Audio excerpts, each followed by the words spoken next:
Hola, ¿qué tal? Buenas tardes. Soy el licenciado Sergio Licona y hoy voy a explicarles, a grosso modo, y a explicar una de las ramas del derecho que es muy poco estudiada, que realmente somos muy pocos los abogados que la conocemos por haber estado dentro de la misma ejerciéndola. Y estoy hablando del derecho militar, una rama del derecho, vamos a llamarlo público. Yo, en mi criterio personal, lo llamaría una relación meramente que reviste un carácter tanto público como privado, porque se enfoca en un sector en específico. Pero en estricto sentido estaríamos hablando de una rama del derecho público que norma la conducta y tanto la conducta como las relaciones jurídico-laborales y algunas administrativas de los miembros de las Fuerzas Armadas, entiéndanse estos como los miembros del Ejército, la Armada de México y la Fuerza Aérea. Ahorita, a grosso modo, vamos a hacer una diferenciación de estas instituciones, porque se llega también a la confusión o no a la diferenciación entre la Secretaría de la Defensa con el Ejército, la Secretaría de Marina con la Armada de México. Y pues la Fuerza Aérea pertenece también de cierta manera o administrativamente depende de la Secretaría de la Defensa. Y en este caso de la primera comandancia del Ejército. Entonces, vamos a hacer la explicación. El derecho militar, como ya lo dije, es una rama del derecho público que norma las relaciones entre los militares. Pero ese derecho, como tal, tiene su fundamento legal constitucional en el artículo 123, apartado B, fracción 13, donde nos dice que los militares se regirán bajo sus propias leyes. ¿Esto qué quiere decir? Precisamente ahí entra la definición y la aplicación del derecho militar. Ellos tienen leyes propias que regulan, ojo, ciertos ámbitos de su actuar. Vamos a poner un ejemplo: el régimen disciplinario. El régimen disciplinario de los militares, los famosos arrestos o las amonestaciones, son una parte de su derecho que sus propias leyes lo regulan. Vamos a poner otro ejemplo: las relaciones de seguridad social con los militares se rigen por sus propias leyes. ¿Qué quiere decir? Los militares, si bien es cierto, son servidores públicos, no les afecta o no les aplica la ley burocrática, ni tampoco cotizan al ISSSTE, ni tampoco, si salen de una corporación, pueden seguir teniendo las mismas, tener la antigüedad en la otra, ¿sí? Es un derecho bastante interesante, no es complicado, es un derecho que se puede aprender plenamente y se puede litigar, incluso por medios, vamos a llamarles poco convencionales, que si bien es cierto, las leyes castrenses generan o tienen también sus propios procedimientos, también es cierto que las mismas no pueden estar por encima de los derechos humanos. Entonces, en ese entendido, vamos a hacer un pequeño análisis ahorita de las legislaciones que tenemos en materia militar para hacer la diferenciación. Una de ellas es la Ley Orgánica del Ejército, la Ley Orgánica de la Armada de México, donde se norma la organización de la Secretaría de la Defensa y de la Secretaría de Marina, de cierta manera vamos a llamarlo en unión con las figuras del Ejército y la Armada de México. Ya posteriormente cada una de ellas tiene su propio reglamento interior, donde se especifica quién es el titular. En este caso, los titulares son dos secretarios de Estado, el secretario de la Defensa y el secretario de Marina. Ya posterior ahí, la Fuerza Aérea depende incluso administrativamente, como les digo, del secretario de la Secretaría de la Defensa. Tiene su propio comandante, pero él mismo está subordinado al secretario de la Defensa.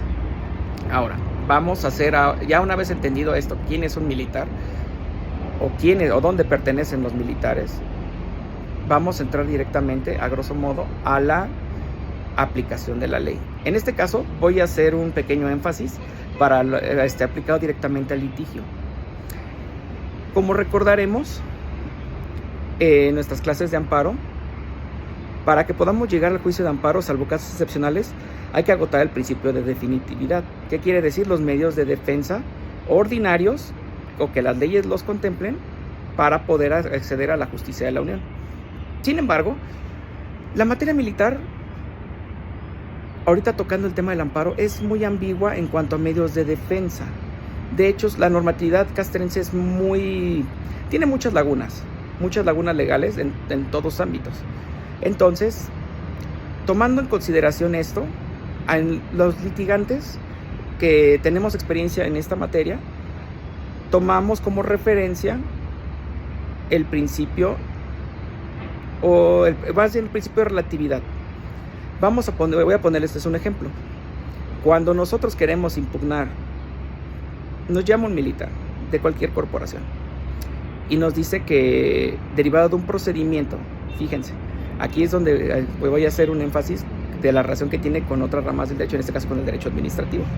Las relaciones de los militares son meramente administrativas, pero pueden revestir carácter de también laborales o de seguridad social según sea el caso. En el caso de los correctivos disciplinarios es una relación administrativa.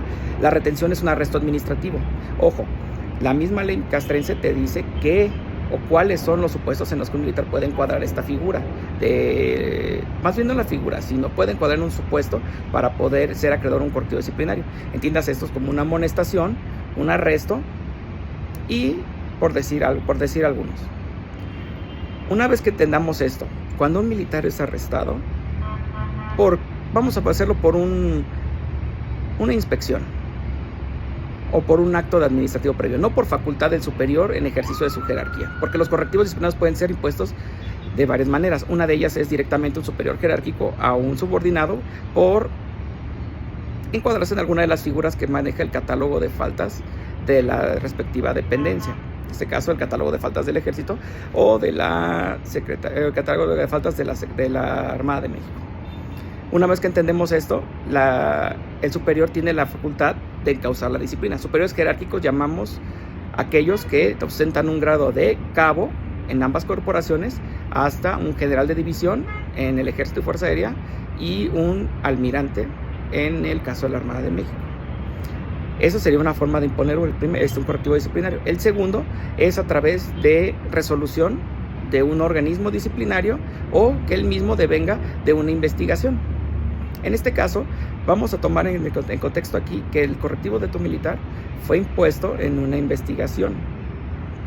Y resulta ser que al militar le imponen una sanción administrativa con más de 7 días de arresto y nunca fue escuchado dentro del procedimiento de investigación.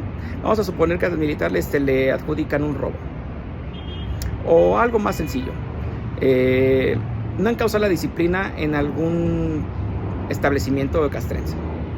Se hace una investigación por la comisión de esa falta y resulta que al militar no lo escucharon y solamente le pidieron un informe de manera ambigua, donde él mismo señala qué pasó. Pero si recordamos, tenemos que ser muy cuidadosos en la interpretación de las leyes castrenses, porque, como digo, si recordamos, existe el principio de legalidad. Las autoridades no pueden hacer más de lo que la ley expresamente les permita y aparte el debido proceso. ¿Qué quiere decir? Que tengo que tener la oportunidad yo de defenderme, de poder ser parte en el procedimiento, defenderme, aportar pruebas, rendir alegatos e inconformarme por las resoluciones que me puedan ser desfavorables. En este caso, tu militar nada más le llegó el correctivo de manera simple. Bueno, ya que tenemos esto, permíteme compartirte un pequeño tip si quieres litigar este tipo de actos. Una vez que vemos esto, hay una privación de la libertad por un acto de molestia. La Suprema Corte ya lo define a los arrestos militares como un acto meramente de molestia y que sí es un acto privativo. Encuadra en los supuestos para poderlo atacar por el medio del amparo indirecto con fundamento en el artículo 15 de la Ley de Amparo, que son actos que importen peligro a la vida, destierro, incorporación forzada, ejército, fuerza aérea, pero aquí tenemos uno en específico que son también que pueden ser, se me olvidan los ataques a la libertad personal. Entonces, estos actos son claramente un ataque a la libertad personal. Por lo tanto, los mismos son susceptibles de ser de ser combatidos en el juicio de amparo, por suspensión de plano. Ni siquiera abrí el incidente, ya son de plano las suspensiones. Entonces, a grosso modo, podemos combatir un acto de esa índole a través del amparo indirecto. O podemos podemos recurrir al juicio contencioso, ya dependiendo del acto. Ahorita, a grosso modo, te explico solamente lo que es el amparo relacionado con el derecho a imponer correctivos o las sanciones disciplinarias, que al final son actos administrativos, meramente regulados por el derecho administrativo y que los conoce un juez de distrito en materia administrativa. Pero bueno, esto sería todo por ahora. Sé que va a haber dudas, pero tranquilos, esto es estudiando. Para conocer a fondo una rama del derecho, hay que conocer de manera general todas, para poder hacer un buen desempeño y una perfecta especialización. Entonces, les agradezco mucho y esto sería todo. Me despido. Que tengan buena tarde.